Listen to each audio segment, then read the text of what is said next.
आमतौर पर आदमी नहीं कर पाता, लेकिन फ़कीर ज़रूर भांप जाता है। ये और बात है कि फ़कीर की यहाँ मरवत और वज़ादारी बहुत होती है।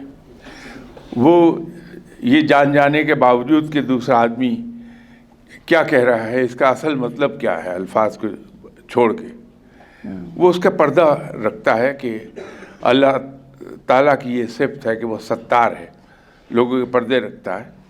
तो फ़कीर उसी सुन्नत पर अमल करता है, दूसरों की पर्दादारी करता है, उसका इजहार नहीं होने देता कि मुझे पता है कि आप किस नीयत से आए हैं और कह क्या रहे हैं मुझे।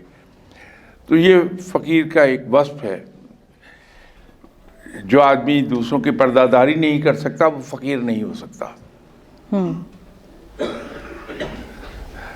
तो वो सब कुछ देखने के बावजूद कि ये बंदा अखलाक से आया है, मुझे टेस्ट करना चाहता है, मेरी असलियत जानना चाहता है, मेरा मजाक उड़ाना चाहता है, वो संजीदगी से उसको लेता है, संजीदगी से डील कर लेगा, वो भरम रखेगा दूसरे का।